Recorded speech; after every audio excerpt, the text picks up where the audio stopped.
신약성경 318쪽, 18쪽, 빌립보서 1장 12절에서 18절 말씀 봉독할 때에 주께서 성경에 명하신 바를 따라 주의 말씀 잘 받는 표로 크게 아멘합니다.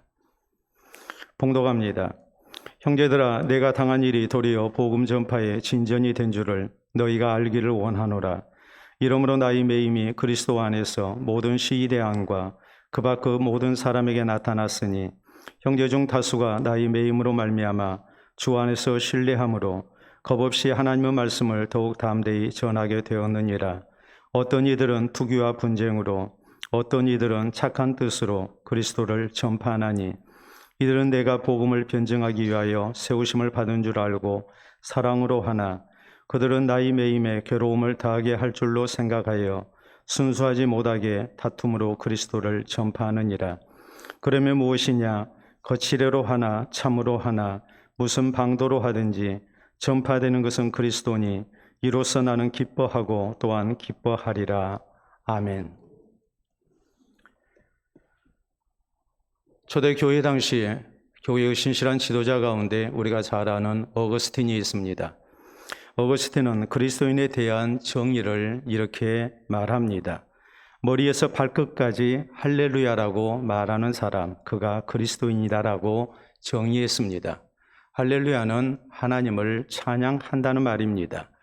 그렇기 때문에 그리스도인은 머리에서 발끝까지 할렐루야라고 말하는 사람이다 라는 이 말의 뜻이 뭐겠습니까? 그리스도인은 예수 그리스도를 통하여 구원해 주신 하나님의 은혜에 감사드릴 뿐만이 아니라 참으로 좋으신 하나님을 신뢰하는 가운데 무슨 일을 만나든지 감사하고 기쁨으로 사는 사람이라는 뜻입니다. 우리는 오늘 본문 성경을 통해서 머리에서 발끝까지 할렐루야라고 말하고 있는 한 사람을 만날 수 있습니다. 바로 위대한 전도자 사도 바울입니다. 당시 사도 바울은 전도하다가 잡혀서 로마의 감옥에 갇혀 있었습니다. 4년 계속해서 그는 지금 감옥에 갇혀 있습니다. 자유를 박탈당했습니다. 더 이상 전도할 수도 없습니다. 또 지도자를 잃은 교회와 성도들이 신앙생활을 잘하고 있는지 그에게 염려가 되는 것, 이것은 부인할 수 없는 사실이었습니다. 그뿐만이 아닙니다. 자신은 언제나 석방될지 알 수도 없는 그런 답답한 형편입니다. 정말 억울하기도 하고 또한 답답함을 어떻게 표현할 수도 없습니다. 점차적으로 지쳐갈 수밖에 없는 그런 상황이었습니다. 그럼에도 불구하고 사도 바울은 18절 하반절에 이렇게 고백합니다. 나는 기뻐하고 또한 기뻐하리라. 도저히 기뻐할 수 있는 형편 아닙니다. 그럼에도 불구하고 나는 기뻐하고 또한 기뻐하리라라고 말합니다. 지금까지 내가 당한 모든 일에 대해서 기뻐한다는 말입니다. 오늘 형편 가운데도 그는 기뻐한다는 말입니다. 앞으로 무슨 일을 만나든지 간에 그는 변함없이 또 기뻐하겠다는 다짐의 고백입니다. 머리에서 발끝까지 그는 할렐루야라고 고백하며 하나님 앞에 감사하고 있습니다. 사랑하는 성도 여러분, 오늘은 맥주 감사주일입니다. 우리가 성경에 보면 하나님께서는 1년 2차례 감사 절기를 지키라고 명령하셨습니다. 먼저는 맥추절을 지키게 하십니다. 봄 추수를 마친 후에 하나님 앞에 드리는 감사 절기입니다. 그리고 두 번째는 수장절입니다. 혹은 초막절입니다. 가을 추수를 마친 후에 수확물을 저장한 후에 초막을 짓고 하나님 앞에 감사하는 절기입니다. 그러므로 역사적으로 하나님의 교회는 1년 2차례 맥주 감사주일과 추수 감사주일을 지켜왔습니다. 그러므로 우리 성도는 이 맥주 감사주일에 지금까지 하나님께서 우리에게 베푸신 은혜를 헤아리면서 진실된 감사를 드려야 합니다. 특히 본문 성경을 통해서 사도 바울이 무엇 때문에 나는 기뻐하고 또한 기뻐하리라고 하였는지 그 이유를 우리가 살펴봐야 합니다. 바울의 처지가 참으로 공고하고 어려운 형편이었고 또 앞날도 불투명했지만 그가 기뻐하고 또한 기뻐하리라 라고 했던 그 이유가 무엇인가를 우리가 생각해야 합니다. 그래서 지금 우리의 형편이 그렇게 넉넉하지 못하다 할지라도 또한 좋지 못하다 할지라도 우리가 기뻐하고 또한 기뻐하는 가운데 하나님의 은혜에 대한 진실된 감사를 드리는 그런 감사주일이 되어야 될 것입니다. 그러면 사도 바울은 어려운 중에 무엇 때문에 기뻐하고 또한 기뻐하리라고 이렇게 다짐하고 있습니까? 첫째로 바울은 자신이 구원받은 하나님의 백성이 됐다는 사실 앞에 그는 기뻐하고 또한 기뻐한다고 고백합니다. 12절에 보면 사도 바울은 이렇게 말씀합니다. 형제들아, 내가 당한 일이 도리어 복음 전파의 진전이 된 줄을 너희가 알기를 원하노라라고 말합니다. 내가 당한 일은 그가 전도자로서 예수 그리스도의 복음을 전하다가 잡혀서 지금 로마의 감옥에 갇힌 일을 말합니다. 사도 바울은 예수님을 구주로 믿고서 예수 그리스도의 복음을 전파하는 사도가 됐습니다. 죄인된 우리가 왜 예수님을 구주로 믿어야 하는지 이것을 그는 분명히 알고 있었습니다. 예수 그리스도를 통한 죄 용서와 구원의 복이 얼마나 소중한가를 그는 분명히 믿고 알고 있었던 사람입니다. 죄인된 우리가 예수님을 구주로 믿고 모든 죄를 용서받습니다. 우리가 하나님의 자녀가 됩니다. 우리가 천국의 영생을 얻습니다. 이것이 얼마나 귀하고 복된가를 바울은 분명하게 알고 있었습니다. 그렇기 때문에 이것을 그는 많은 사람들에게 전파하면서 다른 사람들도 이 놀라운 하나님의 은혜 속에 거하기를 간절히 소원하고 열심으로 전도했던 것입니다. 그리고 이 일 때문에 그는 지금 감옥에 갇혀 있는 것입니다. 우리는 성경을 통해서 사도 바울이 예수 그리스도를 구주로 믿고 구원받는 것이 얼마나 소중하고 또 얼마나 귀한 복으로 여겼는지 잘 알 수가 있습니다. 빌보서 3장 8절에 보면 사도 바울은 세상의 모든 부귀영화를 다 배설물로 여겼다고 고백합니다. 좋은 집안 출신입니다. 로마의 시민권자입니다. 거기에다 공부 많이 했습니다. 또 하나님 열심으로 섬겼습니다. 세상의 모든 부귀영화가 얼마든지 약속된 사람입니다. 그것을 충분히 누릴 수 있는 그런 자격이 있는 사람이었고 그런 환경을 얻었습니다. 그럼에도 불구하고 사도 바울은 이 모든 것을 다 배설물로 여겼다고 말합니다. 그 이유를 뭐라고 말씀합니까? 내 주 예수 그리스도를 아는 지식이 가장 고상하기 때문이다. 그는 그렇게 고백합니다. 예수님을 구주로 믿고 구원 얻은 복 이상 세상에 더 소중한 것이 없다는 말입니다. 이 가장 소중한 복, 이것을 얻은 사람으로서 그는 세상의 모든 것은 별로 중요하게 생각하지 않았습니다. 그런 것은 구원의 복과 비교한다면 아무것도 아니라고 생각했습니다. 그 정도로 사도 바울은 자신이 받은 구원의 복을 소중히 여겼습니다. 그리고 이것으로 만족하는 사람이었습니다. 우리가 사도행전 26장 29절에 보면 사도 바울이 복음을 전하다가 잡혀서 죄수의 신분으로 이제 재판을 받습니다. 왕과 총독 앞에서 귀족들 앞에서 재판을 당합니다. 이 자리에서 그는 예수 그리스도의 복음을 담대히 증거합니다. 바울의 이 모습을 보고 총독이 말합니다. 바울아, 내가 미쳤도다. 내 많은 학문이 너를 미치게 하는도다 라고 말합니다. 조롱합니다. 너 그렇게 공부 많이 하더니 머리가 돌아버렸구나. 어찌 사람이 그렇게 맛이 가버렸느냐, 왜 그렇게 이상하게 됐느냐, 이렇게 조롱합니다. 그럴 때 바울이 뭐라고 말합니까? 나는 미친 것이 아닙니다. 나는 참되고 온전한 말을 하고 있습니다. 오늘 내 말을 듣는 모든 사람도 이렇게 결박된 것 외에는 다 나와 같이 되기를 내가 하나님 앞에 원합니다라고 말합니다. 그 정도로 사도 바울은 예수 그리스도의 구원을 소중히 여겼고 또 가장 큰 복이라고 여겼습니다. 다른 사람 부러워하지 않습니다. 오히려 다른 사람들이 나처럼 진짜 복을 알고 진짜 하나님의 은혜 가운데 거하기를 소원했던 사람, 그가 바로 사도 바울입니다. 그렇기 때문에 빌립보서 4장 4절에도 보면 교회를 향해서 바울은 이렇게 외칩니다.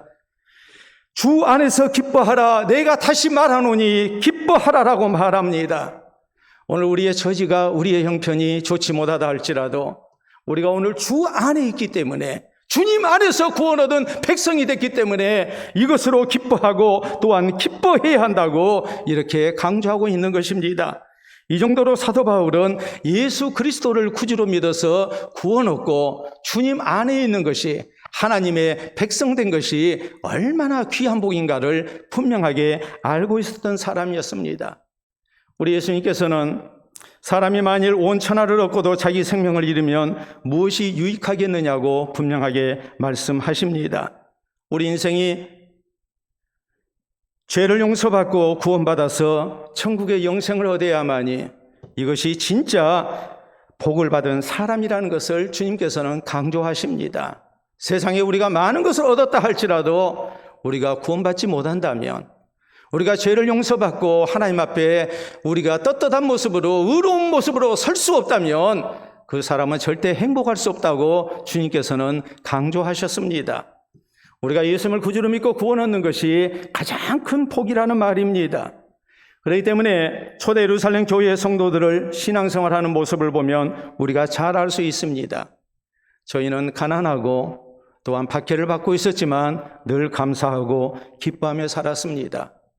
경제적 부여가 주어진 것 아닙니다. 예수님을 구주로 믿고 노예 신분에서 해방받은 것도 아닙니다. 신앙생활하고 있지만 여전히 저희는 가난했습니다. 노예의 신분 벗어나지 못했습니다. 그래도 감사하고 기뻐합니다. 그 이유가 무엇입니까? 예수님을 구주로 믿어서 구원받았기 때문입니다. 하나님의 자녀가 됐고 천국의 영생을 약속받았기 때문에 세상에서 가장 큰 복을 받았다고 믿고 저희는 기뻐하고 또한 기뻐했던 것입니다. 우리가 구원의 복을 얼마나 소중히 여겨야 하는지 얼마 전에 있었던 한 사건을 여러분에게 소개합니다. 지난 6월 17일 보도된 내용입니다. 미국의 랠프 돈이라는 사람이 반려견과 함께 이렇게 집 근처를 산책하고 있었습니다.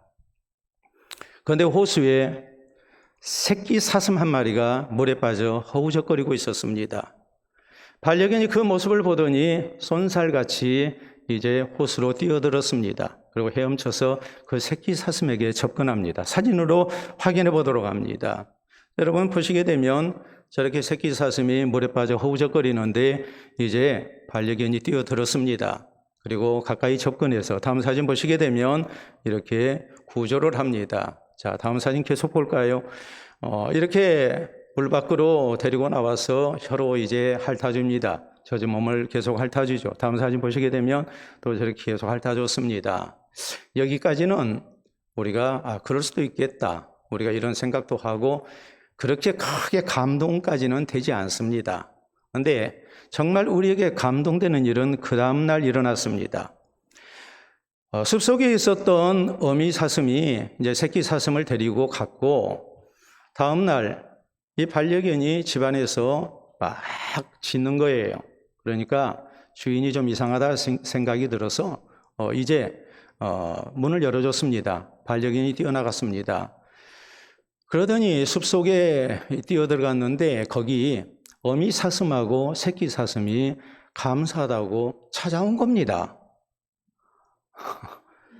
어미 사슴은 두려워서 나타나지를 못하고 숲속에 숨어 있고 새끼 사슴은 이 반려견을 만나서 이제 반갑게 서로 해우를 한 겁니다. 다음 사진 보도록 할까요? 숲에서 저렇게 꼭 말하고 있는 거 같잖아요. 어제 구해줘서 고마워요. 하면서 이렇게 감사의 그런 표현을 하고 있는 거예요. 집에까지 찾아와서 감사하고 있는 거예요. 내 생명을 구해준 것에 대한 감사하는 마음 얼마나 보기 좋습니까? 오늘 하나님께서 예수 그리스도를 통해서 나를 구원해 주신 은혜 우리가 잊지 않고 이것을 감사하고 기뻐하고 또한 기뻐한다는 것 얼마나 당연한 일이겠습니까? 마땅히 그렇게 해야 하는 모습이죠. 제2차 세계대전 당시 독일의 신실한 그리스도인인 카벨이라는 사람이 있었습니다. 그런 히틀러의 나치에 저항운동을 했습니다. 하나님의 공의를 바로 세우기 위해서 악한 세력에 맞서 싸운 겁니다. 그는 결국 잡혀서 총살령에 처해지게 됐습니다. 그러나 그는 조금도 두려워하지 않았고 공포심을 느끼지 않았습니다. 그는 참으로 평안한 모습이었습니다. 그리고 이런 유언을 남깁니다. 나는 내 조국을 위한 일을 하다가 죽기에 지금 기쁩니다. 그러나 애국심만으로는 이 기쁨을 다 표현할 수 없습니다. 나는 그리스도의 구원을 믿기 때문에 참으로 기쁩니다. 라고 말하고 그는 총살령을 당했습니다.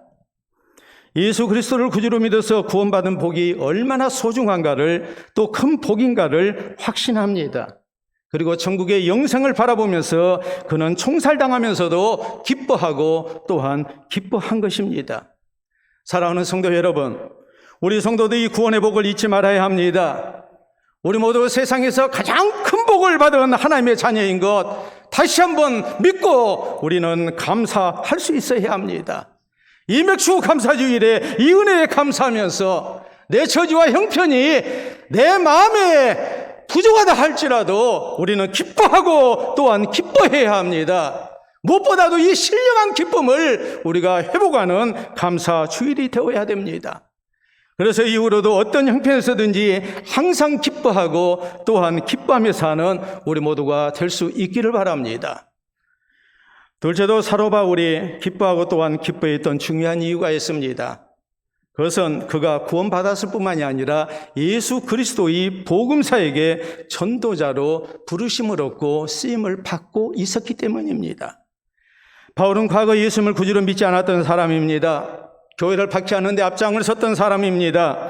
예루살렘 교회의 신실한 지도자 가운데 한 사람인 스데반 집사를 죽이는 데 앞장을 섰던 사람이고 또 책임을 졌던 사람, 그가 바로 사도 바울입니다. 그것으로 그는 만족하지 않았습니다. 성도들을 잡아다가 감옥에 가둡니다. 누가 보더라도 그는 교회의 원수였고 예수 그리스도의 복음의 원수였습니다. 절대로 용서받을 수 없는 사람이요, 또 그는 절대로 구원받을 수 없는 사람이었습니다. 그런데 이런 죄인을 우리 주님께서 깨끗이 용서하십니다. 저를 구원의 백성으로 부르십니다. 뿐만 아니라 사도로 세우셔서 이방 세계에 예수 그리스도의 복음을 전하게 하십니다. 그러므로 사도 바울은 이 주님의 은혜에 늘 감사하고 기뻐합니다. 전도하다가 사람들에게 배척을 당해도, 매를 맞고 감옥에 가도 그는 기뻐하고 또한 기뻐합니다.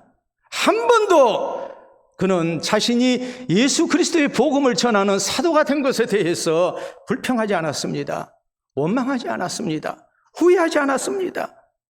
나 같은 죄인을 하나님이 구원해 주시고 예수 그리스도의 복음을 전하는 사도가 되게 하셨다는 것, 여기에 대해서 그는 감격해하며 아름다운 헌신 속에 자신의 삶을 드렸습니다.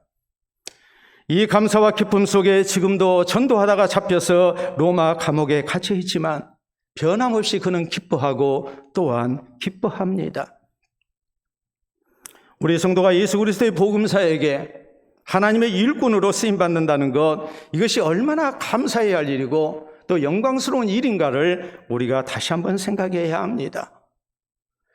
우리 예수님께서 제자들 전도여행 보내십니다. 이 제자들 얼마 후에 돌아왔습니다. 그리고 예수님께 보고합니다. 주의 이름으로 귀신들도 항복하더이다 하면서 자신들이 예수 그리스도 이름으로 귀신을 내어쫓고 이제 병든 자들을, 또 귀신 들린 자들을 고쳤던 일에 대해서 아주 신이 나서 기뻐하며 보고합니다. 그때 예수님께서는 제자들에게 이렇게 말씀하십니다. 귀신들이 너희에게 항복한 것으로 기뻐하지 말고 너희 이름이 하늘에 기록된 것으로 기뻐하라. 우리가 예수 그리스도의 종이 돼서, 우리가 하나님의 종이 돼서 하나님 나라 사역을 위해 헌신하게 될 때에 여기에 하나님께서 우리 가운데 베푸시는 하늘의 상이 있음을 우리 주님은 분명하게 약속하십니다. 그리고 기뻐하고 기뻐할 것을 우리 주님은 명령하셨습니다. 그러므로 사도행전 5장 41절에 보면 베드로 사도를 위시한 사도들이 예수 그리스도의 복음을 증거하다가 잡혀서 매질을 당합니다. 채찍질을 당했습니다. 그리고 감옥에 갇혀 있다가 다시는 예수님에 대해서 증거하지 말라고 협박당하고 그리고 일시적으로 풀려납니다. 이런 상황 속에서 사도들이 억울해하거나 불평하지 않았습니다. 분노하지 않았습니다. 성경은 이렇게 말씀합니다. 사도들은 예수 이름을 위하여 능욕받는 일에 합당한 자라고 여기심을 기뻐하면서 공회를 떠나니라. 나 같은 사람을 주님께서 사도로 불러주시고 예수 그리스도의 복음을 증거하는 이런 일꾼 되게 하신 것, 그리고 내가 주의 복음을 위해서 신앙을 지켜가며 이렇게 박해받는 것, 그 속에서도 굴복당하지 아니했다는 것, 이 모든 것을 생각하며 저희는 기뻐하고 또한 기뻐하고 감사했던 것입니다. 우리가 잘 아는 슈바이처 박사가 있습니다. 그는 아프리카 밀림에서 의료 선교로 평생을 들였던 사람입니다. 슈바이처 박사는 4개의 박사 학위를 가지고 있었던 사람입니다. 그는 철학 박사였습니다. 또한 의학 박사입니다. 그리고 신학 박사였고 놀랍게도 그는 음악 박사였습니다. 4개의 박사 학위를 가졌던 사람.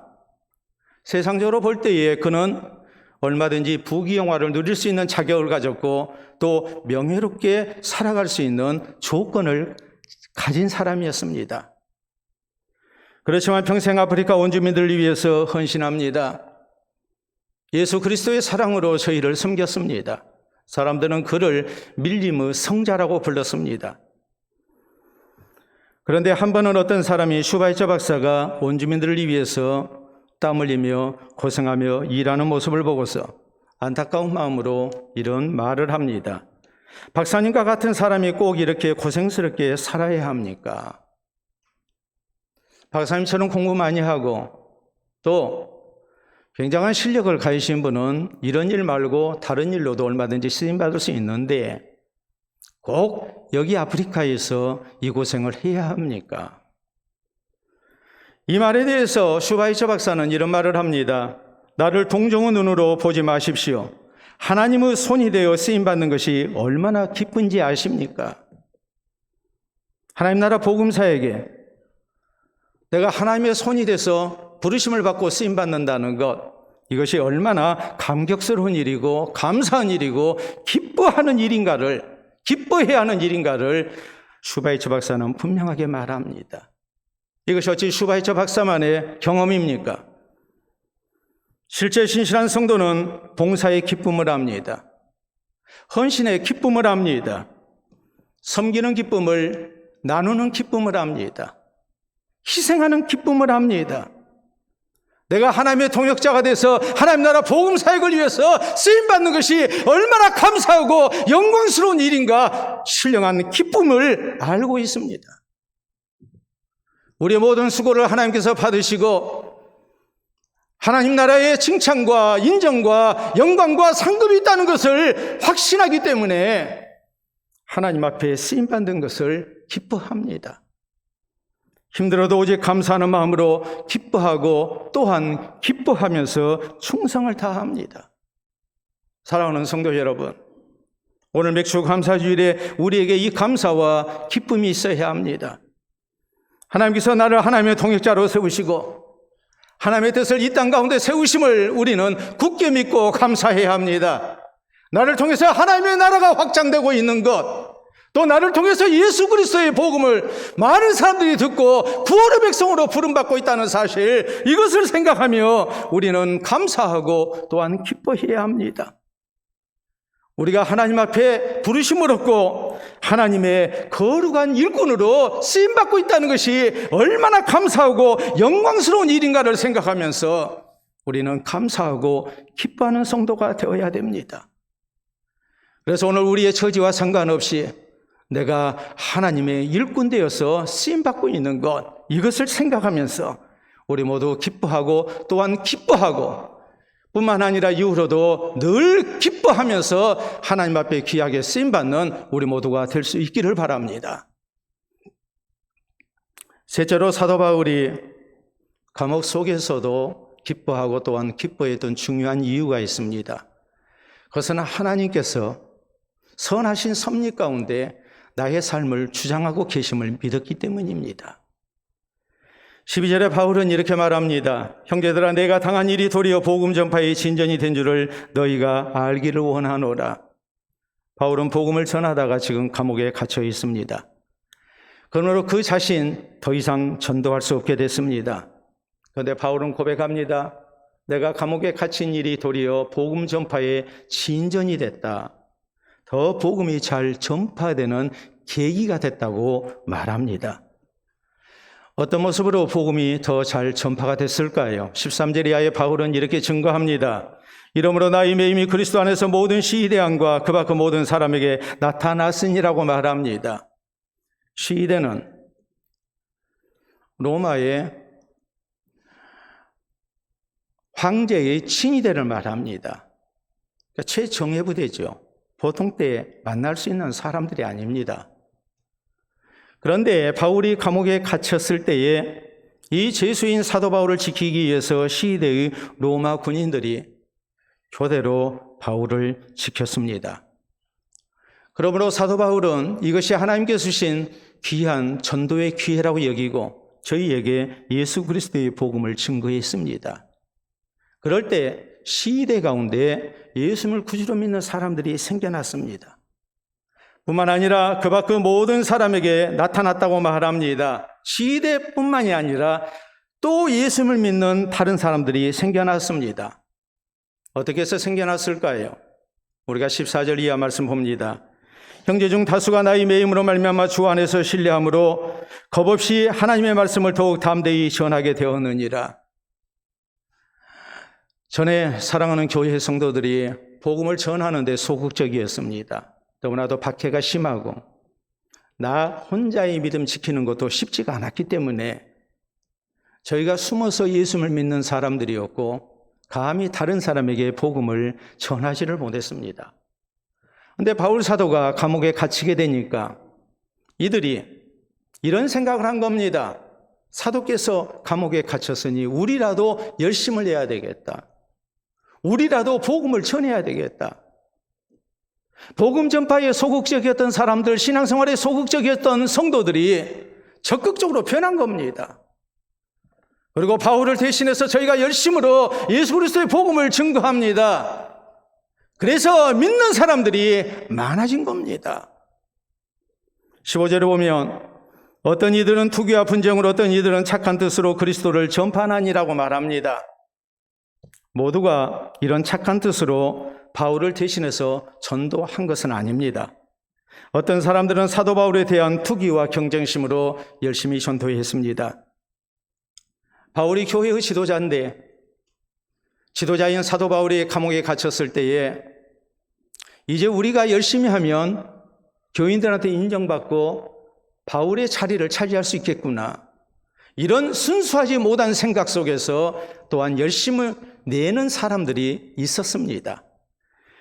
그래서 16절에 보면 이들은 내가 복음을 변증하기 위하여 세우심을 받은 줄 알고 사랑으로 하나 그들은 나의 매임에 괴로움을 더하게 할 줄로 생각하여 순수하지 못하게 다툼으로 그리스도를 전파하느니라.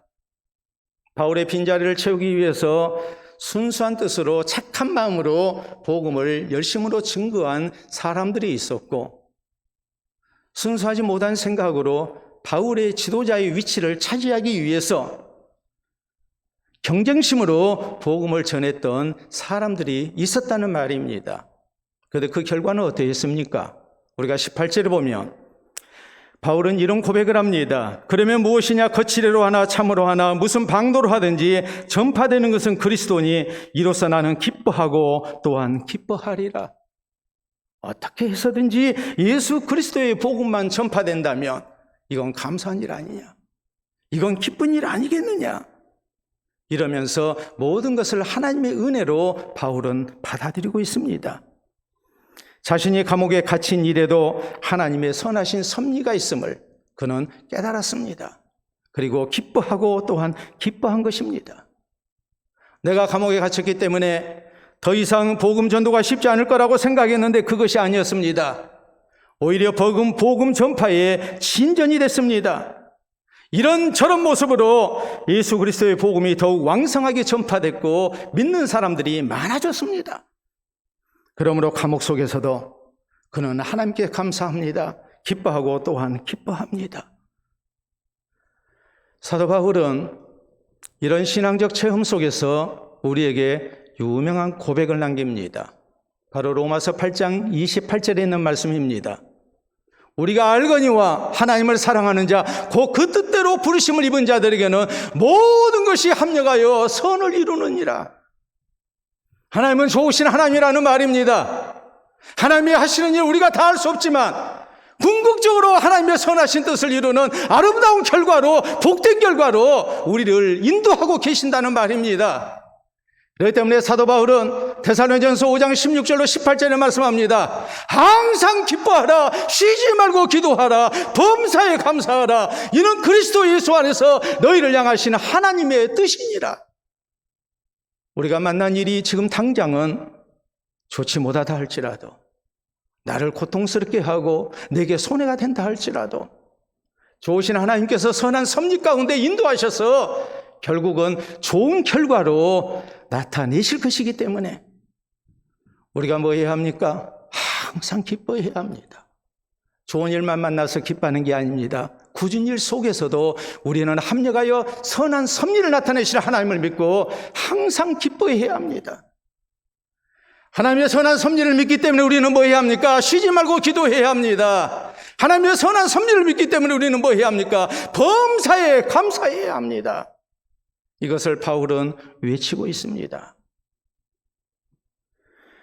1886년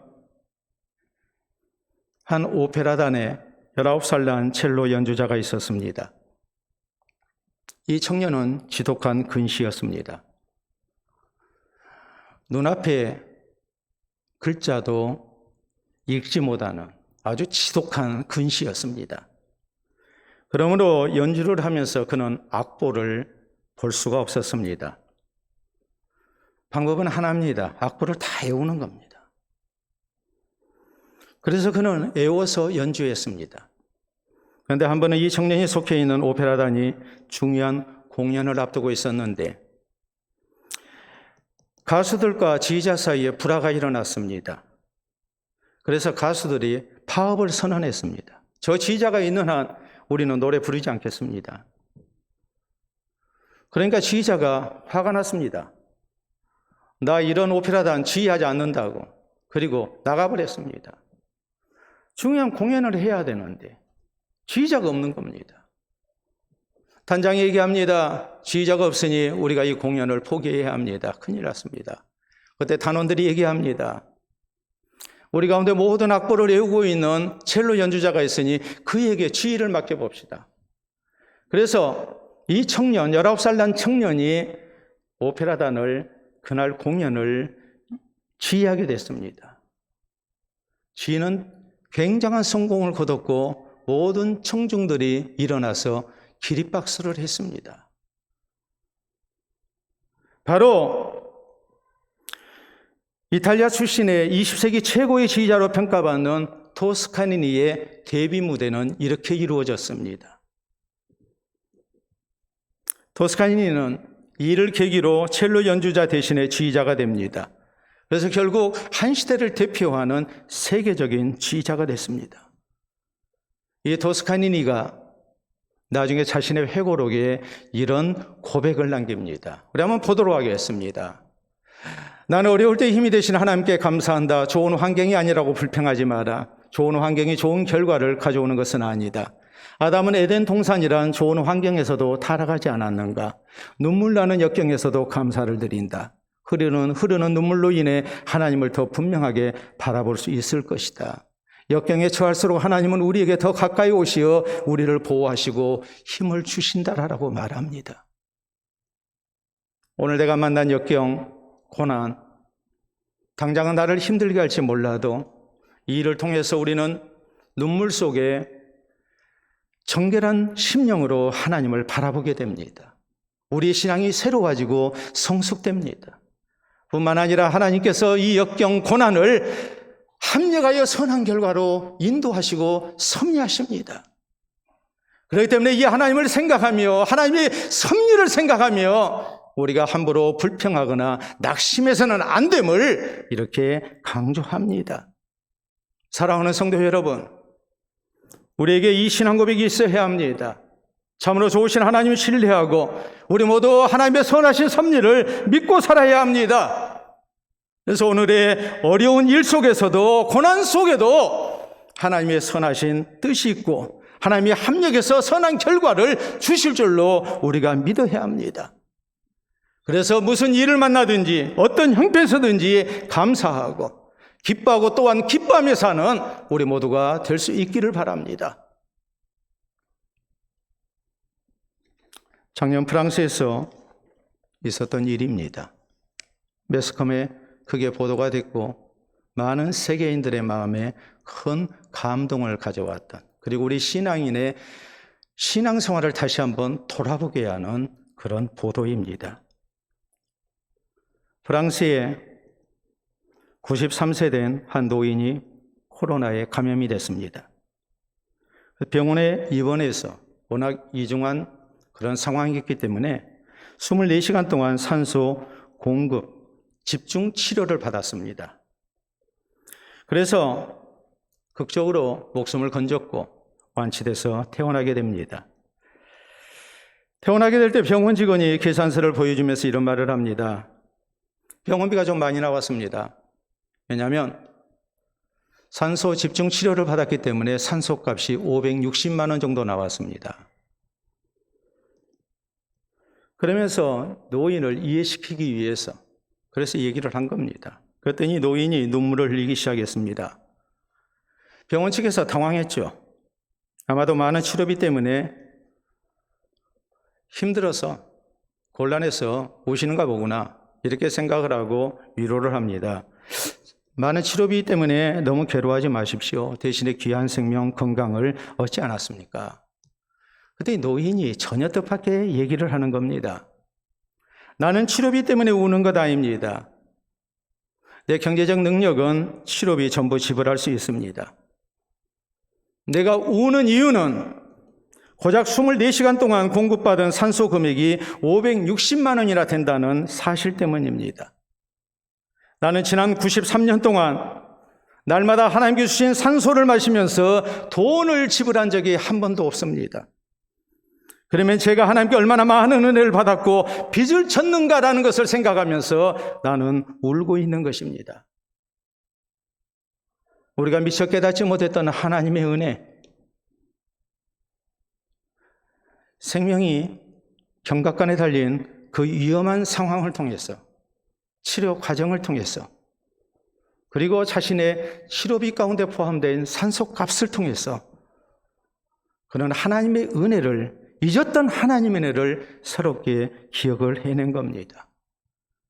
이 노인의 말을 듣고 모두가 다 다시 한번 자기 자신을 돌아볼 수밖에 없었고 그들만이 아니라 오늘 이 자리에 있는 우리도 마땅히 하나님께서 내게 베푸신 은혜를 다시 한번 헤아릴 수밖에 없는 그런 모습이 된다는 것 우리가 분명하게 알고 있습니다. 사랑하는 성도 여러분, 오늘 맥주 감사주일을 이날을 맞이해서 우리 모두 그동안 잊고 살았던 하나님 은혜를 분명하게 기억해야 합니다. 그리고 형식적인 감사가 아니라 진실로 하나님 은혜에 감사해야 합니다. 우리가 무엇을 감사해야 합니까? 예수 그리스도의 십자가의 은혜로 구원받고 하나님의 백성된 것, 천국의 영생을 약속받은 것, 이것을 생각하며 우리는 감사해야 합니다. 하나님께서 나를 하나님의 동역자로 세우셔서 오늘 이 시대에 하나님의 나라를 세워나가고 계심에 대하여 우리는 또한 감사해야 합니다. 하나님께서 참으로 선하신 섭리 가운데 합력하여 선한 결과 우리에게 주실 줄로 믿고 우리는 오늘의 내 처지와 형편이 힘들다 할지라도 하나님 앞에 감사해야 합니다. 이 신앙 고백 속에서 우리 모두 진실된 감사를 드리고 또한 어떤 형편에서든지 이후에도 기뻐하고 또한 기뻐하며 살아가는 우리 모든 성도 되시기를 우리 주님의 이름으로 축원합니다. 우리 함께 기도합니다. 오늘 우리의 삶 속에 얼마나 감사하며 기뻐하며 살았습니까? 하나님께서 나에게 세상의 그 무엇으로도 바꿀 수 없는 큰 복을 주시고 은혜를 주셨는데 우리가 잊어버리고 살아오지 않았습니까? 오늘 하나님을 향한 진실된 신앙적인 깨달음과 고백이 있기를 바랍니다. 또한 감사가 있기를 바랍니다. 이후로 기뻐하고 기뻐하며 살아가는 하나님의 자녀될 것을 또한 다짐할 수 있기를 바랍니다. 기도합시다.